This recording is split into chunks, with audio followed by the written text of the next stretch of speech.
Hi everyone, my name is Zulu Sowazi. I am the producer and host of Disrupt Amandla podcast. In this podcast, we profile young Black South Africans making moves in technology, media, and telecoms. With me today, I've got Bongumusa Zungu, who is currently a producer at the Bomb Shelter Film Company. Now, some of you may know, in this show, we detail a lot about the story of a professional in the TMT space, more from his background, but also from his career. So we're going to delve into his story and find out exactly how he's gotten to this point and what has driven him, what is his purpose.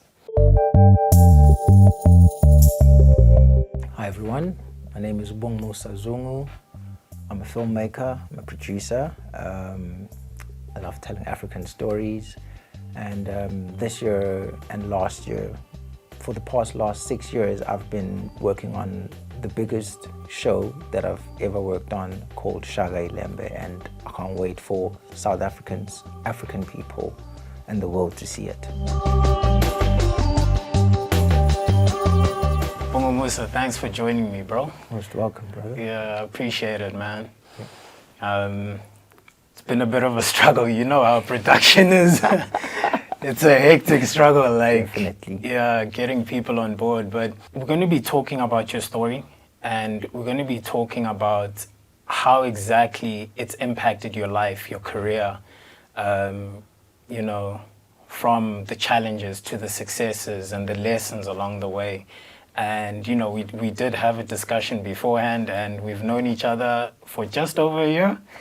And, you know, you really helped me out during the period when I was with you for a short period of time. Yeah. But, you know, you really, you helped me out. You showed me tips and tricks, and that really helped, you know.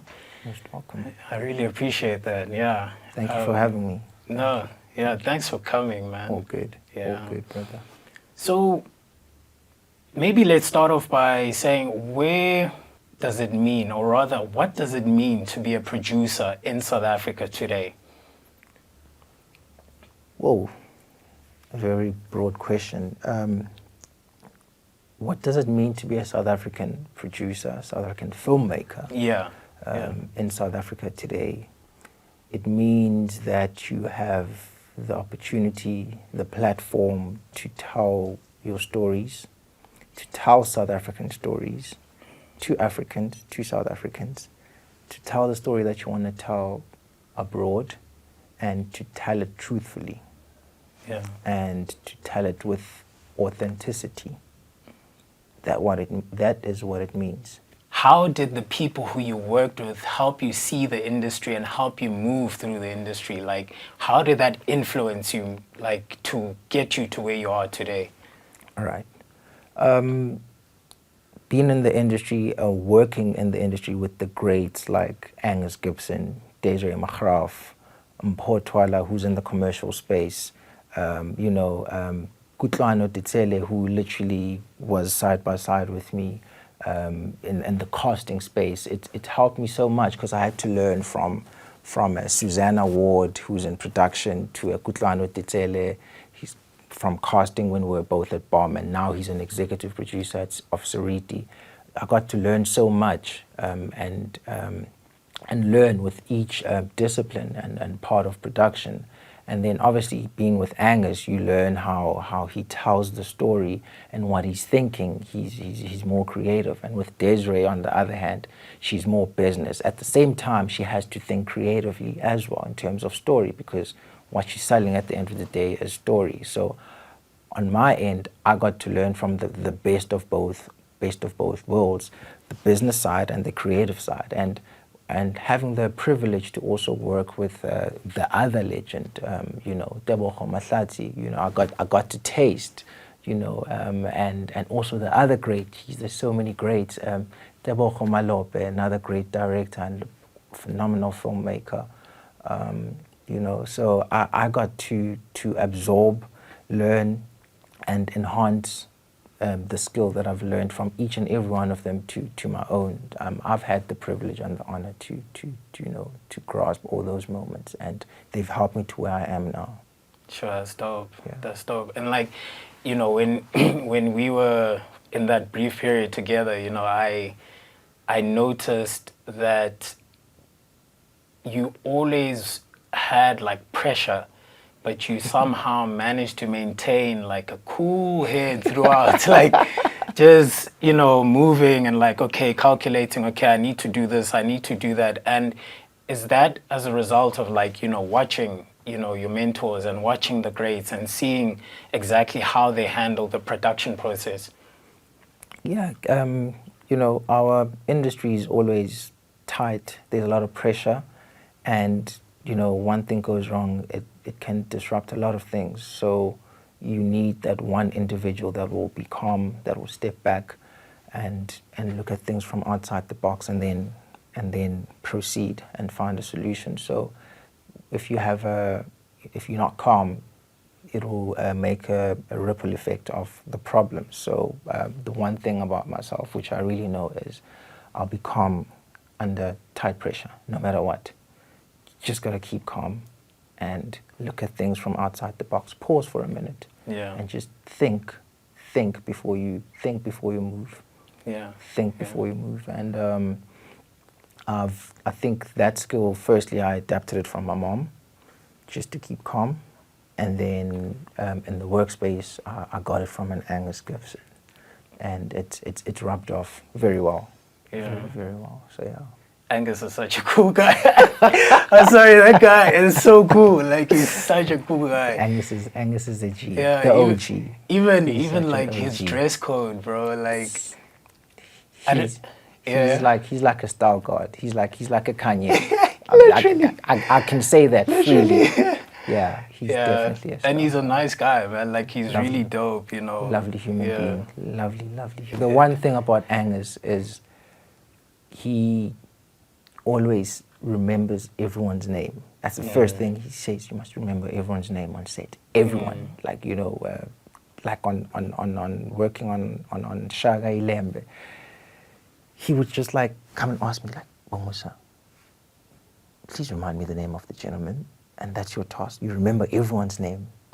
Just remember in case I forget. Like, literally, you had to remember from the guy who was thatching, from the lady who was building the mats, wardrobe, or, weaving. Yeah. And that's the one thing Angus, has really taught me. Like, you have to know everyone's name on set. It's just important, because a name is important. Your name is everything. Your name is everything. Just you saying that, I read this one article where in the Hebrew language, a name actually calls forth your purpose. Damn. Your name calls forth your purpose, and it also relates to the breath of life that you move by in this world. So that is powerful that you say that, because it's very important to always remember someone's name, because it's a form of like your core identity. Yeah, like I always tell. I've seen it with my son. He's very adamant on his name and how you say his name, because he's proud of it, and I think his mom made sure of that, like that you become proud of your name and how you say it. Even at school, the teachers, they worry how they say his name, because it's got the clicking sound, like Kaya. Like, he's very adamant on his name. You can't, call it short. You can't call him Q. It's got to be Kaya. So I get what you say about no, that's dope, bro. That's dope. It's important to have that sense, Yeah. Now moving forward, we've also been having a discussion, and I think what is interesting to me was the dilemma that so many of us as young South Africans face is, you get to matric and you're like, what do I do now? What do I do now? What's next? Yeah, what's next? And your parents are like, go study accounting, go study engineering, go study law, go study medicine, because Back in the day, those were the typical black family. Yeah, the typical black family. You are only given like 4 options. You're a cop, you're a doctor, you're an accountant, or you're an engineer, and you gotta make money to make sure that you come back and you help at home. 100%, 100%. Yeah. You had mentioned that you had studied something before you went into production. Yeah. So yeah, just detail that. It's a very interesting story. So I've got an older brother and a younger brother, and they are both civil engineers. Yeah. So my brother, you know, proper civil engineer, and I also fell into the trap. You know, my dad was like, you know, you are going the engineering route. Yeah. And I wasn't feeling being in Durban, because for me, Durban is slow. I hate things that move slowly. I'm not saying I hate Durban, but like, it's sort of like laid back, slow. Just like Cape Town, things are laid back, but they're moving. Yeah, you know? just at a different pace. Just at a different pace. So yeah. I'd been in Joburg before to come and do my matric dance shopping, and I was like, this is the city for me. It works. You know, it's moving. I've seen it at night. I've seen it during the day. I see how people move from like a Brie to like Sandton to like all these little malls that were still there. They were not little malls, but like, you know, all these malls. People are always moving. There's everything's happening. Something's happening every day. Yeah. So basically, having a conversation with my dad, he's like, "You're gonna do engineering," and I was like, "Okay, cool." Did engineering. Did not like it. While I was not liking it, you know, I went to my matric dance when I was doing the shopping. My cousin was shooting drum, you know, Tapheli was shooting drum. Walked onto a set, walked on the drum set, and I was like, this is interesting. The lights, the mics, the cameras, you know, the grips, everything, you know, the trucks. Obviously, I didn't know what it was back then, but it was just like all these pieces of equipment. Yeah. Yeah. And I saw this lady that was walking up. Every time she moves up and she walks, you can see every crew member sort of like shaking and shaping up and, you know, acting busy. And little did I know she was a producer. She was obviously an international producer because it was a co-production. Yeah. And, you know, I was like, okay, cool. This is what I want to do. You know, and obviously a year later it happened. I dropped out of engineering, spoke to my grandma, got the blessings. Both my grandparents got blessings, applied it after, and can't say the rest was history because there's always stumbling blocks, but yeah, to where I am now, to becoming a filmmaker. Yeah. So Yeah. So your career has been very interesting and illustrious. I'm not going to ask your age. You can give it if you want, but I'm not going to ask your age because I know sometimes you want to hang on to the youth. I'm old. I'm old. Are you sure? I look young. I'm old. I drink a lot of water and gym. Okay. Yeah. That's good. Yeah. That's good. You mind your own business as well. I have an 8-year-old son. Okay. So yeah. Okay. So let's touch a bit on your background. You did mention that you're from KZN. Yeah. Where about in KZN? Hey, my story.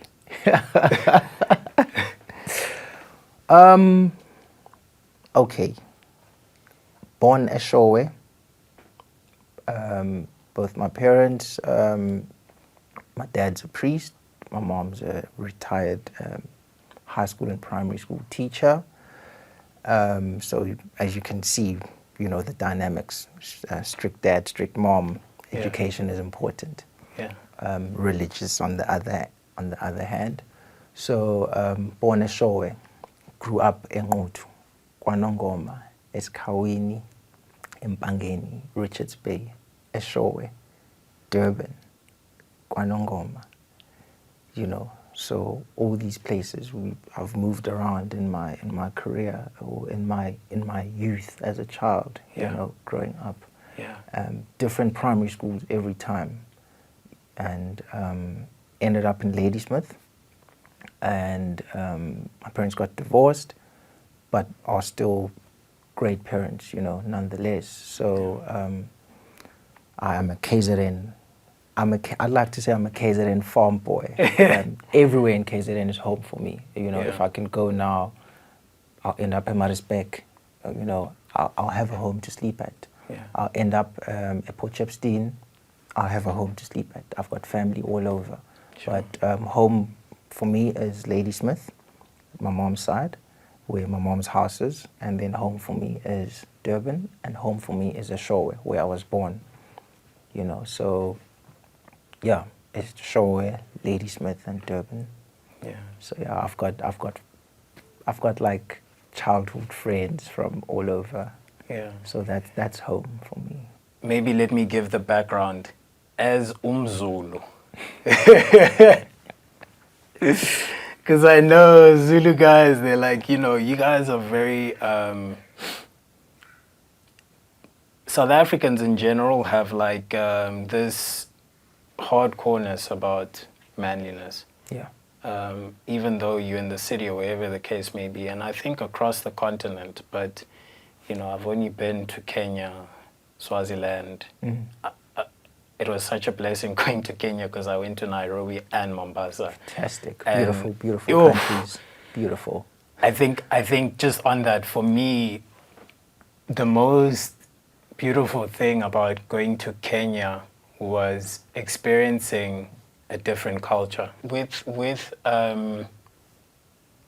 being in the KZN, was it perhaps an influence of your background that perhaps your parents were like, you know, civil engineering, perhaps simply because it's a very thought-involved career. And I know, you know, KwaZulu, there's that sense of really not only just physical strength, but like mental strength. Mental strength. Yeah. Not really, you know. I think both my parents, I can't say they chilled, but they strict. Yeah. You know, first things first, it's education and God, just like every black household, you know, get tandazwa at 6 o'clock, kids do dishes, homework, house is clean, you can't sleep without, you know, cleaning the dishes, dustbin is clean, it's outside, homework is done. So in terms of culture, my dad's a cultured man, you know, and I'm also teaching that to my son. And just being in KZN, you learn about your culture and you know about your culture and how it's played a major role to what we've been doing now with this new show, Shaka Ilembe. It's helped in so many ways. Yeah. You know, you going back, you are meeting the late monarchy, Zwelithini, Baba Zwelithini, and then later on you meet the new king, Mrs. Zulu, and how you speak to them and how you speak to the people of the village when you go location scouting or you go in location wrecking. You know, I'm in the forefront. You're being a lela, uzota, and being respectful. It's what you learn from home and what you learn from like a Makaya.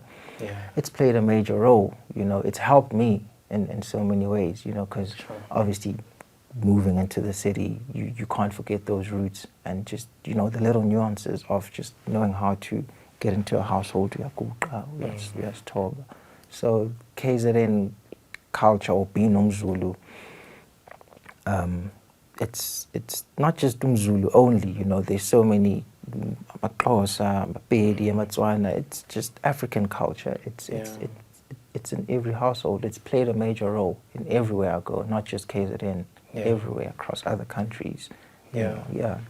Barikastswana, we kokobet. Yeah. Yeah. Like we are told. Was told, yeah. It's I was raised in Swaziland. Yeah. My family is actually originally Zulu. Is it? Yeah. Fantastic. Ted.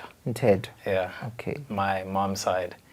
So I was deliberate about that question because I wanted to get a feel from the ones who are still Zulu, you know. But there's a lot of commonality there is. Across the board. And I think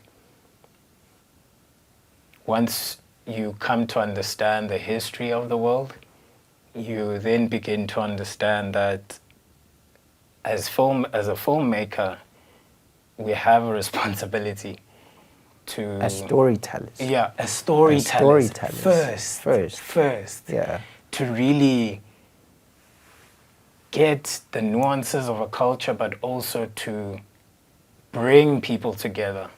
You know, that for me, I don't know about you, you'll tell me, but it's so important, especially in this day and age. Yeah.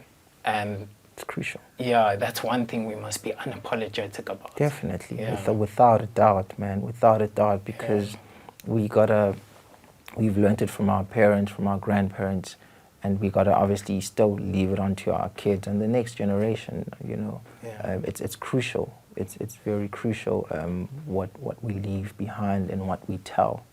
And how we tell it is, are we either telling it by word of mouth, are we teaching, or are we going to put it on screen for them to learn? Because obviously nowadays there's the technology on how to access things. Yeah. So it's it being like cultured and for me just being an African is important. Because when you go out there in the world, it's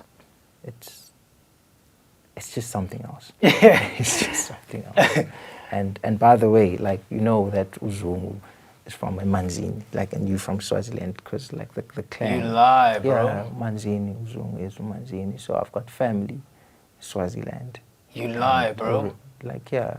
So the origination of Uzungu is from Manzini, it's Tarazelo, so yeah. Bit of Swati blood. We are all one. Touch my blood. Touch my blood.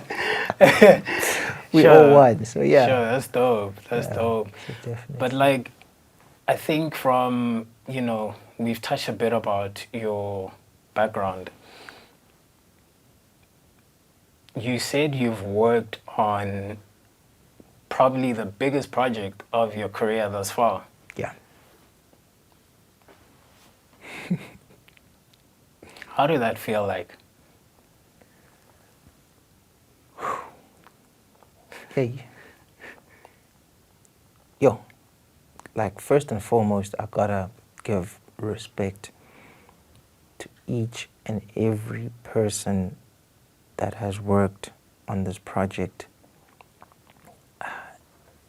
People that I never saw, people that I saw, people that I met, the challenges that we all went through, and respect to Desiree, to Angus, the writers, the creators, the production team, the talented cast. Every person, man, the blessings that we got, the cultural blessings that we got, following cultural... Speak about that. Cultural protocol. Yeah. How was that? Following Isintu, Yeah. And, bomb being bomb, and you have to, follow cultural aspects. First and foremost, Hlonipha Isintu. And obviously, it's things that happen in the back end. Because there's production, and then there's things that happen in the back end. Yeah. So just respect and to everyone. It's deep. That show was a spiritual journey. 2022 prior, 2021, 2022 was production, spiritual journey. Yeah. Not just a show. Yeah. But a show for Africans and the world. Yeah. And I really can't wait for people to see. How does that, just to wrap it up, how does it influence your decision making moving forward? Because culture is a very big thing for you. It's very important for you. And to have worked on a project of this nature, especially telling the story that is pretty much your background, how does that influence you moving forward? Firstly, for for me, it's live and leave a legacy. And the legacy that is left is basically knowing that uZulu is big. It's not just about AmaZulu, because Shaka moved, man. He walked. He walked in, up Zimbabwe, Swaziland, down to the south, Eastern Cape, and he was building a kingdom. He wanted everyone to unite. He had a purpose. So there's a purpose in everything that you do. So he had a purpose. And how has that left me, or how has that helped me as a filmmaker, as a human, as an individual? Everything that you do, you gotta do it with purpose, and you respect the journey of what you're doing or what you're working towards. And whatever happens along the way, all the obstacles that you meet along the way, they happen for a purpose. Like last year was like one of the toughest years for me personally, but yet my best year ever. And I always say this to Desiree, like I said it last year at the Christmas dinner: best year, worst year, toughest year. Yeah, I lost someone close to me, like dear, but working on my best project that I've ever done. So there was a purpose to do this project. Working on it 6.5 years with the bomb team, with Angus, and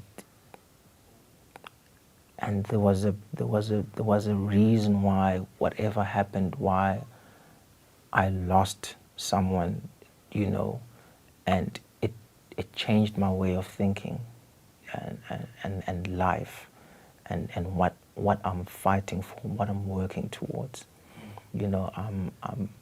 I'm more responsible now. Looking back at everything that happened last year, my thinking is much clearer.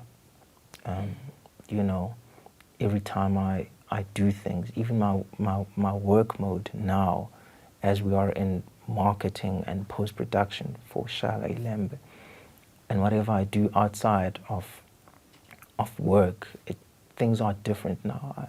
I move differently, I think differently. There's a bigger purpose, and how things merged last year, like personal and work, because there's not by any chance where you can't separate yourself from work and personal when you are in a tight situation. So the show that we did, the entire team, everyone had a purpose. We had a purpose to meet people and cross paths with other people that we worked with. And I just hope that whatever that story is going to get told, it touches lives and it leaves something for them. Yeah. Yeah. That's a lot to take in. And those are powerful words to take in. And I think I'd like to expand on that just briefly. I'd like to first touch on your way of thinking. Because I think specifically as young black men, especially when you're navigating all these different places you go to, sometimes you tend to lose yourself and not understand exactly what you're trying to do. Yeah. But then instances, and I think, I may be speaking from specifically black man, surely it goes for everyone.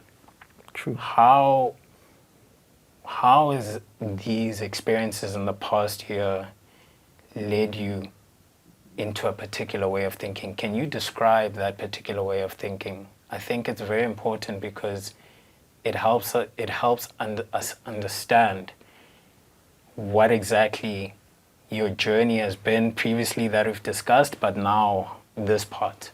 Basically, you talk about the journey of last year to now. So, last year, basically, my main focus or my energy was put into the show. I had planned for it because we knew that we were shooting. So I had put all my energy into the show. Like, I had obviously going to gym, prepping, besides gym, just praying, eating right, mentally preparing for a show, the cold, the travels, the driving, the castings, the recce's. I think I had stored all my energy into the show. I put all my eggs in one basket. Little did I know that my energy was going to be required to be split into 3 baskets. And I had to learn, and I had to split myself 3 times, but I had to do it discreet because it can't affect production. It can't affect work. You can't bring personal into work, but it had to at some point.